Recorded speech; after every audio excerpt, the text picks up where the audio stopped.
नमस्कार, स्वागत है आपका बेटियों को समर्पित हमारी इस खास पेशकश में। मैं हूं आपके साथ मीना शर्मा। दिल्ली में निर्भया की जब भी बात होगी, चर्चा उस बस की जरूर होगी जो दर्दनाक हादसे का कारण बनी थी। लेकिन आज हम आपको एक ऐसी बेटी से मिलवा रहे हैं जो दिल्ली की उन्हीं सड़कों पर बेटियों की सुरक्षा का भरोसा बन रही है। दक्षिण भारत से निकलकर ये बेटी कैसे एशिया के सबसे बड़े पब्लिक ट्रांसपोर्ट में ड्राइवर बनी, सुनिए वी सरिता की जुबानी, उन्हीं की कहानी। वो जो आया था कोई लड़का, तो उन्होंने 10 लाख ही मांगा था कि मुझे इतना चाहिए तभी मैं शादी करूँगा। तो हमारे पास तो है ही नहीं इतना।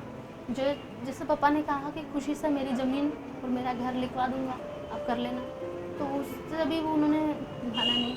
तो मुझे अच्छा नहीं लगा कि मेरे घर, मेरे परिवार पूरे बेच बाच के मेरे माँ बाप को अनाथ करके मैं जाऊँ।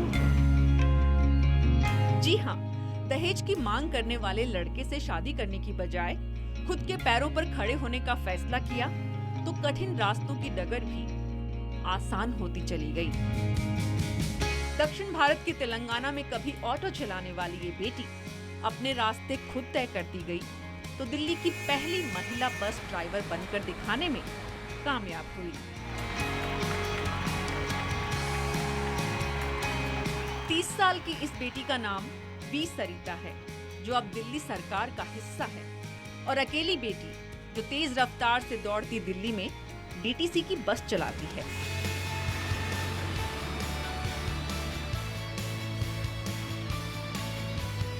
हालांकि दिल्ली सरकार में आवेदन 10 बेटियों ने किया था, लेकिन बाकी सभी टेस्ट में पास नहीं हो सकी। ड्राइवर सीट पर बैठने वाली वी सरिता अकेली ऐसी ड्राइवर हैं जो दिल्ली की सड़कों पर उन सब सवालों का जवाब दे रही हैं जो कभी स्टीयरिंग हाथ में लेने पर उठाए गए थे। बस सिखाने वाले मुझे कोई कुछ नहीं किया है हैदराबाद में कि ऑटो चलाती थी तब बहुत कुछ मिला था। लड़कियां होकर क्या ऑटो चलाओगे, आप घर की काम करो, ये वो बहुत कुछ सुनने को मिला मुझे। तो मैंने उन सब की छोड़कर मेरे परिवार को संभालना ही देखा मैंने। जी हाँ, तेलंगाना के नलकुंडा जिले के एक छोटे से गांव नारायणपुर में रहने वाले अपने परिवार की ताकत बन चुकी ये बेटी 5 बहनों में सबसे छोटी है। खेती करने वाले माता पिता को बेटे की कमी न हो, इसलिए परिवार की अर्थव्यवस्था आगे बढ़ाने के लिए पहले हैदराबाद में ऑटो चलाया। पढ़ने की ललक थी तो 10वीं की परीक्षा पास की और फिर हैदराबाद में हॉली मैरी कॉलेज में पढ़ने वाली लड़कियों की बस भी चलाई। हैवी लाइसेंस हासिल करने वाली तेलंगाना की पहली बेटी बनी तो दिल्ली के स्वयंसेवी संगठन आजाद फाउंडेशन की मदद से राष्ट्रीय राजधानी पहुंची। 3 साल तक एक से बढ़कर एक गाड़ियां चलाई, BMW, मर्सिडीज। और फिर जब दिल्ली सरकार का विज्ञापन निकला तो सफलता हासिल करने वाली अकेली बेटी बनी। वे मानती हैं कि दूसरी बेटियां भी इस रास्ते पर आगे बढ़ेंगी। पिछले 20 सालों में होता था कि लड़कियां नहीं चलाती थी, डरती है, लड़कियों के पास हिम्मत नहीं होती है। ऐसा कुछ नहीं है कि पुराने ज़माने में बहुत सारी होती थी सुनने के लिए, अब ऐसा कुछ नहीं। लड़कियां सब कुछ करती है। लड़की के पास बहुत अच्छा माइंड होता है, ठंडा माइंड होता है, ठंडा दिमाग होता है, अच्छी तरह से सोचती है। दक्षिण भारत से निकलकर दिल्ली तक पहुंच गई, लेकिन हिंदी और इंग्लिश दोनों ही अभी थोड़ी कमजोर है। लिहाजा सुबह 6 बजे से दिन में 3 बजे तक ड्यूटी करती हैं, फिर पढ़ाई।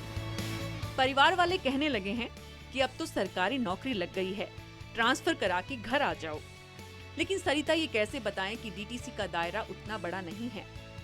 दिल्ली की सड़कों पर साहस और सम्मान को आगे बढ़ाती वी सरिता देश का स्वाभिमान है और हमें इन पर अभिमान है।